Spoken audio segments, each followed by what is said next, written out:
Business in the 217, talking with the Springfield Business Journal. What a better way to get what's going on in the community.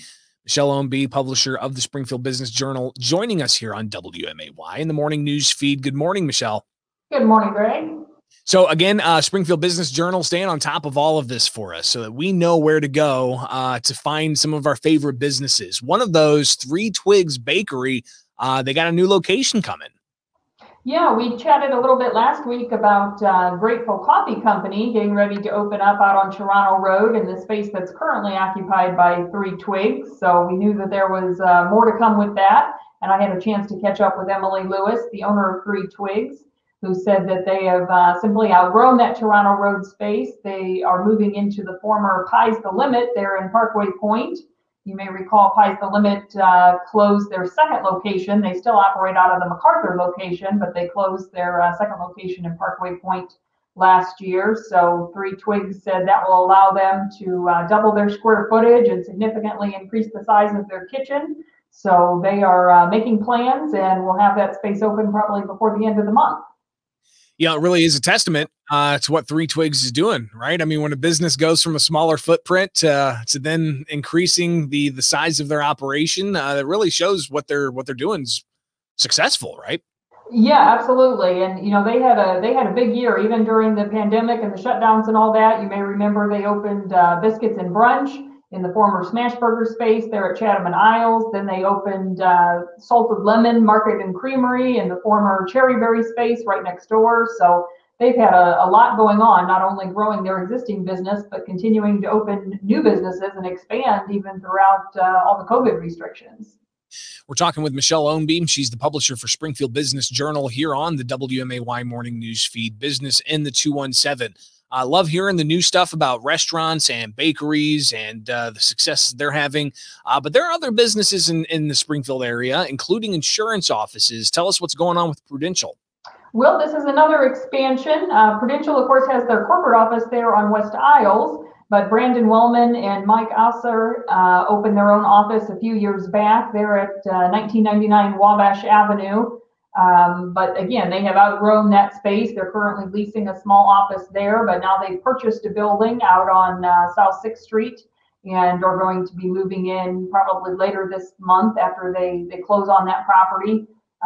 Again, significant expansion for them. They said they're planning to hire some additional support staff. They recently purchased a book of business from another agent, so they said they just need more staff and more space to be able to serve the clients. So good to hear that businesses are continuing to grow despite all the challenges of the past year. You know, the last two stories we've touched on includes businesses looking at new facilities, which requires some renovation and some new construction maybe. And you guys actually have a story with the Springfield Business Journal talking about how we've actually seen a lot of activity when it comes to renovations and even new housing here in the Springfield area for last year. What is going on? Yeah, you know, we've heard a lot of doom and gloom throughout the pandemic, and certainly there are many small businesses that are suffering, especially in certain industries. But you know, other industries are going gangbusters, and the current issue of SBJ actually is our annual real estate issue. And both the realtors and the home builders and remodelers we talked to overwhelmingly said that they had record-setting years in 2020. It is definitely a hot real estate market right now in Springfield, as well as many other parts of the country. It's really a seller's market. If you've ever thought about putting your house up for sale, now is probably a good time to do it, because houses that go on the market are often receiving multiple offers, sometimes within days of being listed, even at higher price points. Those are the type of homes that traditionally would be on the market for a longer period of time, just because there's a more limited number of potential buyers. But at this point, they are getting snatched up. So it's a hot real estate market, and same thing goes for home remodeling and new construction. You know, with people being stuck at home, a lot of people working from home now, kids doing virtual schooling. Everybody wants to remodel their space to be more suitable to their current needs. So if they're not moving or building, then they're probably trying to make the best of what they have. Do you have any indication of what some of the major remodels are? Is it like, updating the bathroom so it has a desk there, or? or transforming the kitchen into an office space, or any indication of what types of remodeling we're seeing? Yeah, not surprisingly, definitely seeing a lot of home office conversions, a lot of basements being finished out either to accommodate working from home or kids that are doing virtual schooling. I know I actually have several friends that have done that, and that was one of our personal projects last year, was a basement remodel. But kitchens are a big thing right now. Again, you got a lot of folks doing more cooking, eating at home, maybe not going out so much. And the home builders and remodelers said, there's these projects that people have put off, or something that they've always wanted to do, and they're saying, hey, now's the time. I'm stuck at home, or I'm spending more time at home than I used to, so I want to get it the way that I would ideally like to have it. What does all that say with the home sales record highs, with the renovations that are happening? I know you're really intimate with the Enos Park neighborhood and the efforts that are done there. What does that say about people and their capacity to stay in the Springfield area?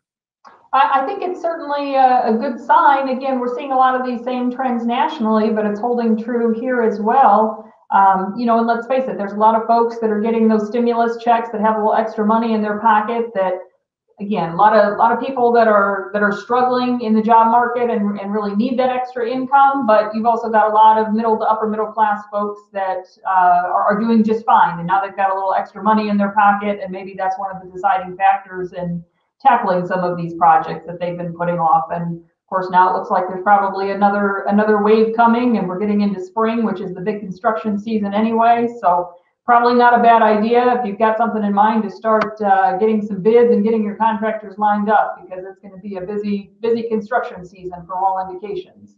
Springfield Business Journal publisher Michelle Ownbey joining us here on the WMAY morning news feed. Of course, the Springfield Business Journal, you can get a copy of that. It's out now. And Michelle, you guys are taking nominations for Women of Influence. Tell us about this.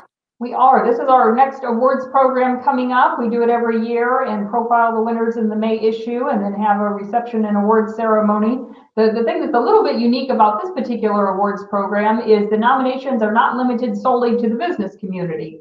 Obviously, professional women, business women can be nominated as well, but we've had all kinds of folks, retired educators, people that are basically professional volunteers, full-time volunteers in the community, all types of backgrounds and interests. So if you know a woman that's made outstanding contributions to the Springfield community and in whatever capacity, we definitely want to know about her so that she can be considered for recognition. And you can go to springfieldbusinessjournal.com and click on the awards tab to submit a nomination now through March 22nd. springfieldbusinessjournal.com. And that's also where people can sign up for the newsletter every week. Absolutely. As long as you're on the website, you might as well get signed up for BizBites. Comes out every Wednesday afternoon to your inbox with a roundup of what's happening around the town and the business world. Michelle Ownbey, publisher of the Springfield Business Journal, greatly appreciate your time each and every week here on the WMAY morning news feed with Business in the 217. We'll see you next week. Thanks, Greg.